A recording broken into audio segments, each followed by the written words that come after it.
have one day to figure out what this guy needs to get over the top. The clock is officially ticking in Green Bay.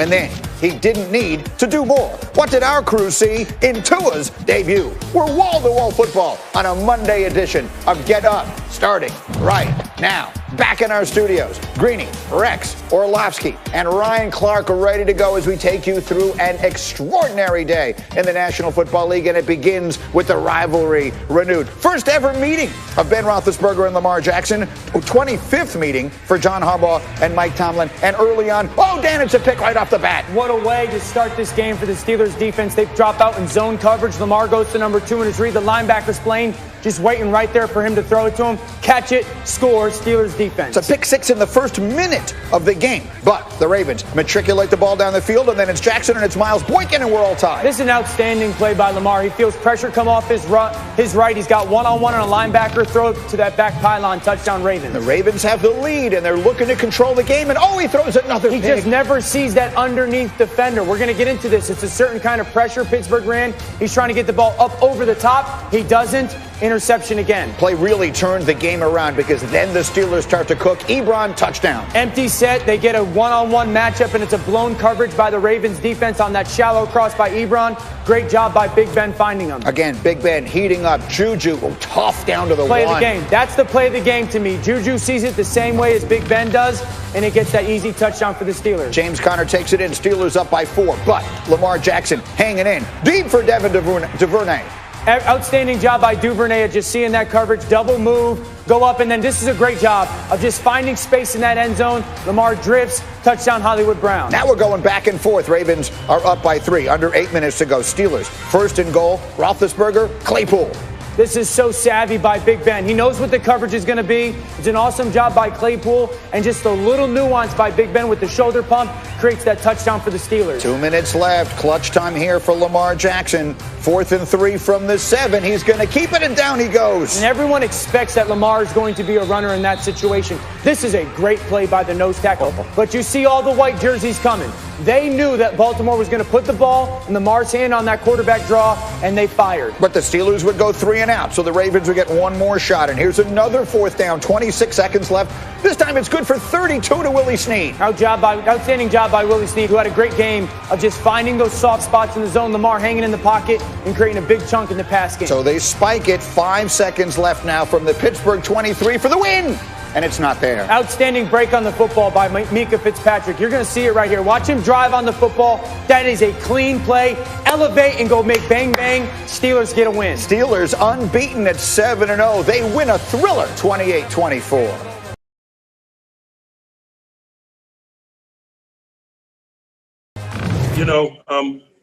We got respect for him, but we don't fear him.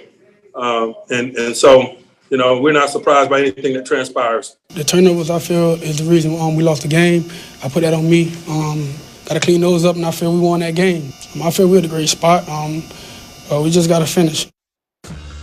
Look, the numbers are what the numbers are. Lamar Jackson, going back to the 2019 regular season, has not beaten a team above 500. His total QBR drops off 19 points from its regular place. And so let us begin the conversation there, and we'll bring Ryan Clark into the conversation and say good morning to RC. People will look at this and they will say Lamar Jackson spectacular, but he cannot beat the good teams in big games. What do you think?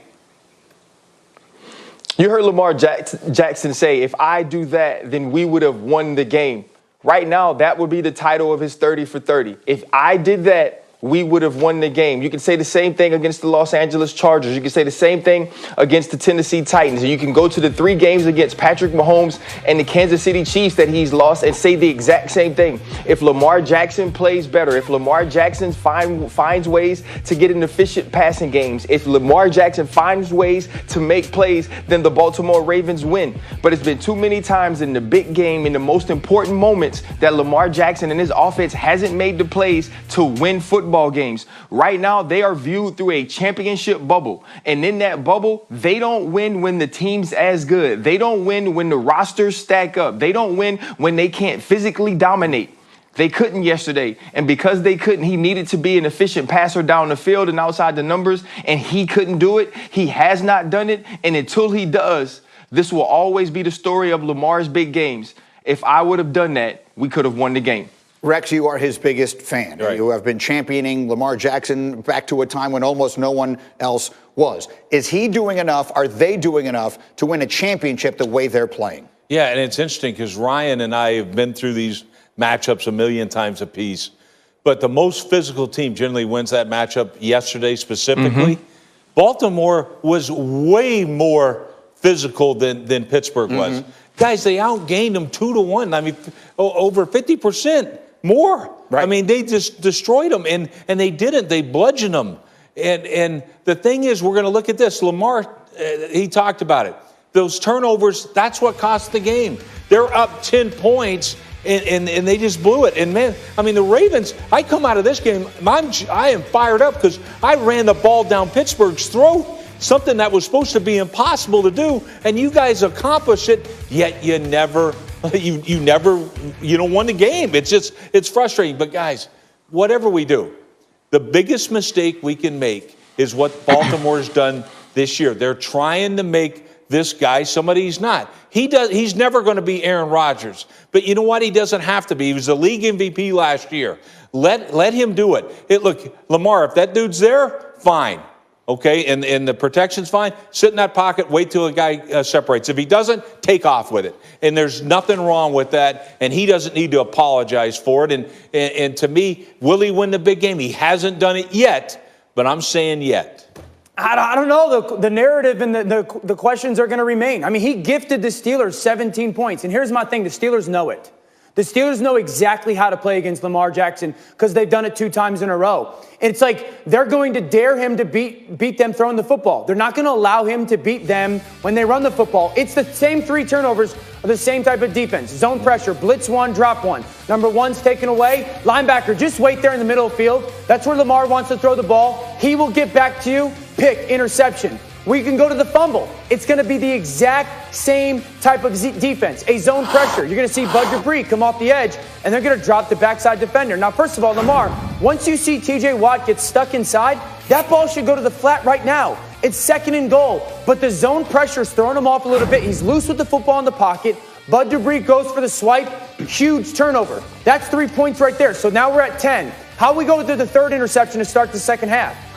Oh, Bud Dupree coming off the edge. That guy on the ball is going to drop off the ball. Lamar never sees this guy. He never sees that dropping linebacker. He throws it up over, trying to think that tight end's going to go run to space. Interception.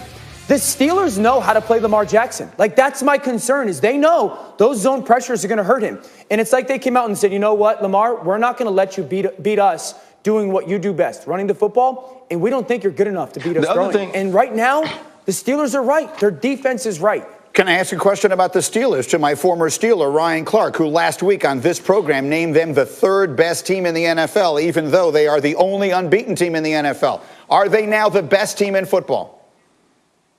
Nope, I'm still right. I was right last week, and I told you it was my list, and I'm right this week, Greeny. And I know you're going to keep pushing for it and trying to make that team number 1, but they aren't yet. They are flawed, and they're probably more flawed than the Kansas City Chiefs, who I think are the best team in the AFC. What I said the game depended on was what it depended on. It depended on turnovers, and I said that the Pittsburgh Steelers would win because Big Ben would make the right plays in situational football moments, and that's what we saw. But you can't give up over 250 yards rushing and say that this is the Pittsburgh Steelers that can win the Super Bowl. You can't go over 4 quarters of scoring touchdowns because you only scored in the 2nd quarter of the Tennessee Titans game, and you didn't score until the 2nd half offensively of the Baltimore Ravens game, and think that you can beat the Kansas City Chiefs. So there's still so much to work on. The thing is, they have a great coach, they have a great leader at quarterback, and they found ways to win all of these games. So they're fixing problems with W's, but that performance yesterday was not a championship performance. The Pittsburgh Steelers know it,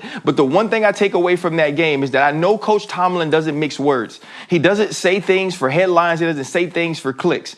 When he tells me he respects Lamar Jackson, but he doesn't fear him, I believe that. So Dan Orlovsky is 100% correct. They know how to play him. They believe they know how to play him, and they do not fear him at all. And I think that's a large problem for the Baltimore Ravens. But Rex, the first thing you said to me when I walked in this morning was they're going to see each other 3 times this year. They play again on Thanksgiving, and you're telling me they're going to meet in the playoffs. What is it that makes you think that game will be any different for Baltimore than the one that we saw yesterday? I don't think it'll be any different. The only difference might be that they protect the football. If they protect the football, they would have routed the Pittsburgh Steelers in that game. So we can say what we want, but they ran the ball down Pittsburgh's throat, 265 yards rushing. And oh, by the way, Lamar Jackson, the kid that can't throw, actually threw for more yards than Ben Roethlisberger did. So to me, no, I'm saying Daniel this. looks skeptical. Guys, they had, what, 4